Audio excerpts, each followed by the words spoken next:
Beautiful. Okay, go on then.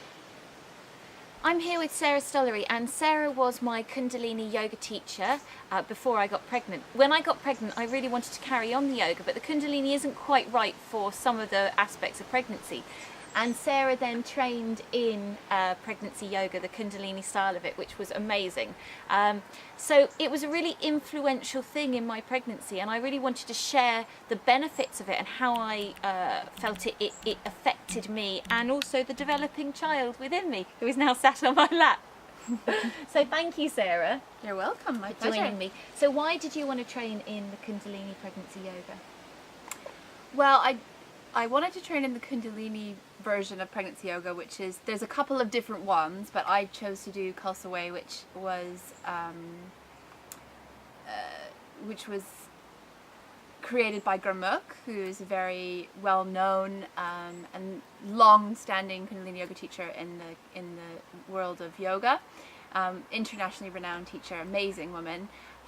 Because I knew that this tradition of yoga would hold true to the true meaning of the word yoga. So to unite the infinite within me with the infinite, and to really hold true to the sort of the ethos of the relationship between the self and the developing child, and that all the physical aspects would be supporting that. So it would be really preparing a mother not only for the physical work of being a mother, but also the mental work of being a mother, because and the spiritual work of being a mother, because those two things are so important. And so yes, we can strengthen the body, yes, we can learn to relax, but what about the mind? Because That's usually the biggest downside, isn't it? The mind. It's the mind, right? What do we do with the mind? And becoming a mother is one of the most transformational experiences that a woman can have in her life. And we go into it quite often we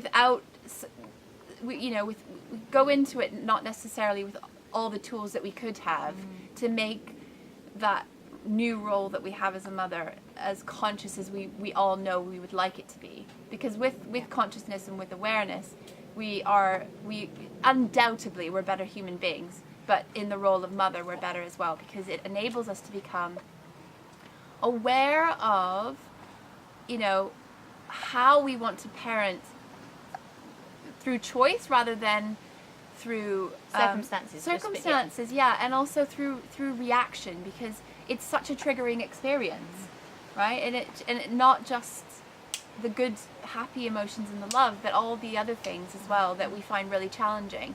And so to have the tools to be able to manage those challenging times, I can't really think of anything else that has affected my journey more than that, than to really have those tools. And time again I see women sort of asking the question of like, oh, my child triggers me so much, and I have these rages and I have these really big emotions and I just don't know what to do. And for me, this is the answer. It begins in pregnancy, and it begins by learning those tools that can help us to quieten the mind and to develop that neutral mind. And I think it's that time, isn't it? I mean, coming to your class for me was that time for me, that time to connect in with my child, in amongst the busyness of two other children, work, house, husband, all of that. And I think when you set that time aside to really deepen that relationship with yourself and with your baby, it's so important. And I think it can really be the difference between a happy, joyful pregnancy and being quite stressed, because your body's going through so much change. First of all, you're experiencing all these hormones which are doing all this funky stuff to you as well, and you're expected in today's society to kind of just get on with things until the last few weeks. And I think for me, your yoga really allowed me to drop into myself and have that time to just be still and to move my body in the guidance that I knew what I was doing was safe. Also, I loved it when we did bits of dancing. It's fun. It doesn't have to be exercise when you're pregnant. It doesn't have to be this boring, serious thing. It can be fun and joyous, and that's what I loved. When you put on funky Kundalini chants and we raved out of it. Definitely, yeah, definitely. You wanna have that joy, that sort of, that exhilarating kind of, because actually for a lot of people, when it boils down to it, pregnancy is kind of like a really cool time because your body's doing this amazing thing. And I don't know about you, but it's one of the most content that I've ever felt, because I felt like I was kind of doing everything that I needed to be doing. And even though I was still having to do things at the same time, but sometimes because we're so busy, we don't have a chance to be aware of that because we are so busy. And when we quieten down and when we tune into what's happening, oh wow, holy crow, my body is doing the most amazing thing. It's growing a person. Growing one of these. Growing one of these. Like, look at him. And that is just so magical. But it's just, yeah, when do we get, and I when I was pregnant with my first son, I was still a full-time primary school teacher, and I was working all the hours that God sent. And the only time that I had to really appreciate the fact that I was pregnant and there was a human there inside of me was that pregnancy yoga class. And it was so beautiful, and also to share with other people who are pregnant. Yes. And I don't want to take away from the value of being in community with other pregnant women, but also to learn those tools that you can then go away and do at home. So Totally. You're not relying on the class. And Yeah. I've lately been talking a lot about this whole idea that we hear a lot about is smashing the patriarchy, because the patriarchy exists within yoga as well. This idea that you have to get your yoga from a teacher, and the only way you can do your yoga is by going to a class and getting it from this teacher who is the guru and who knows more than you. But it's no different than needing to go to church and getting God from your priest or from your rabbi. It's not true, because we can all have that connection in our bathroom, while we're having a bath, or we can have that connection while we're walking our children to school. We can have that connection, and by saying that we need to have that connection by going to this place at this specific time, it puts all these constraints, and especially for women who are mothers and who can't do that. Yeah. And I think that's another reason why I really want to empower women to know, yes, you can do this. You can do this on your own. You don't need me. Like, I'll guide you. But then you can take it and you've really done that massively with your practice. But I think that's the key, isn't it? You get the guidance, you get the support. Yeah, this is what I can do, and then you can go home and go, I feel confident in knowing I'm not going to hurt my baby, I'm not going to hurt my body, that I can do these things. And then from that point, you gain that inner strength. Yeah.